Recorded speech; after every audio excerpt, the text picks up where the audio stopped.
Jacksonville, Florida, the Gators responded with a gutsy performance in their first game under interim head coach Billy Gonzales, but not a winning one in their annual Southeastern Conference clash against Georgia here at EverBank Stadium. The final result was a 24-20 loss to the fifth-ranked Bulldogs, 7-1, 5-1, in a game the Gators, 3-5, 2-3, had an opportunity to win in the fourth quarter. Florida took a 2017 lead on a 54-yard field goal by Trey Smack with 14 minutes and 52 seconds left in the game. The kick was Smack's school record ninth of his career of 50 yards or more. However, the Bulldogs had enough time to stifle Florida's upset bid for their fifth consecutive win in the rivalry, Georgia's longest run of success over the Gators since a six-game win streak from 1978 to 1983. In their first game with Gonzales in charge, the Gators failed on a pair of fourth-down conversions in the final quarter that proved costly. Gonzales said he had no regrets about the decisions and stated that the Gators showed what they are made of after a tumultuous 2 weeks following the firing of head coach Billy Napier. "I'm super proud of the way they bonded together. The guys played extremely hard. They don't have any quit in their DNA. We came here to win, but we came up short. The Gators expect to win. There are no moral victories. You either win or you lose." A pivotal moment for the Gators came after Smack's field goal.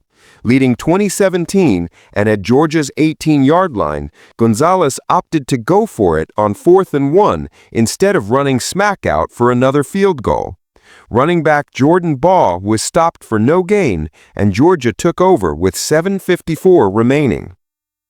The Bulldogs drove down the field and took the lead on a 36-yard run by Chauncey Bowens that capped a 7-play, 82-yard drive with 4:36 left in the game.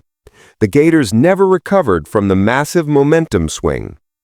On the ensuing drive after Georgia regained the lead, the Gators were forced to go for it on 4th and 4 from their 30 with 3:13 remaining. Lagway's pass was broken up, and the Bulldogs took possession and ran out the clock. The loss was difficult for the Gators to swallow.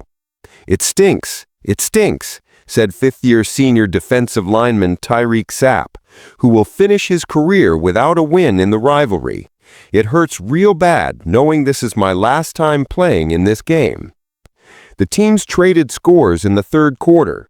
First, Georgia's Gunnar Stockton tossed a 22-yard touchdown pass to Noah Thomas to put the Bulldogs up 17-10 with 10:46 left in the quarter. Florida responded with a 12-play, 79-yard drive that ended with a 2-yard scoring run by Baugh. The drive consumed more than 7 minutes and tied the score 17-17 with 3:37 left in the third quarter. The Bulldogs helped Florida's cause with a pair of pass interference calls. After Gators running back K.D. Daniels picked up a first down with a 3-yard gain on 3rd and 2 from Georgia's 31, Bulldogs linebacker Raylan Wilson was flagged for interference against Baugh.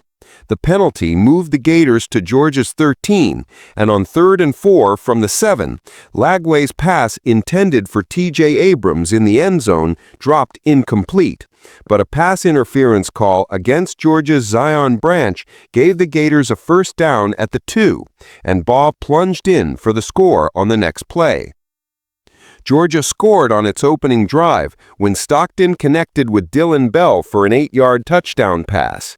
Lagway hit Eugene Wilson III for a 40-yard touchdown pass later in the first quarter to tie the game, and Smack's 22-yard field goal with 3:02 left in the opening quarter marked the first time since 2016 that the Gators led the Bulldogs after the first quarter. The Gators failed to move to 500 for the third consecutive time, despite having an opportunity. The Gators were 1-2 when they lost at Miami. They were 2-3 when they lost at Texas A&M, and on Saturday, with an opportunity to move to 4-4, they dropped to 3-5 with 4 regular season games left. To avoid a losing record, the Gators must win at least 3 of those remaining games, at Kentucky, at Ole Miss, and at home against Tennessee and Florida State. The Gators were without their leading receiver, Vernell Brown III, and fellow receiver Aiden Meisel due to injuries. That provided junior Eugene Wilson III an opportunity to shine, and he did. Wilson led the Gators with 9 catches for 121 yards. He surpassed his season yardage total entering the game. Wilson continued to be Lagway's favorite target in the second half after freshman Dallas Wilson left the game due to a foot injury. The Gators ran only 22 plays in the first half compared to 42 for Georgia. Still, the game was tied 10-10 at halftime. Meanwhile, Florida's lack of success on third down continued in its first game under Gonzales. The Gators finished 2 of 11 on third down conversions and 0 for 2 on fourth down.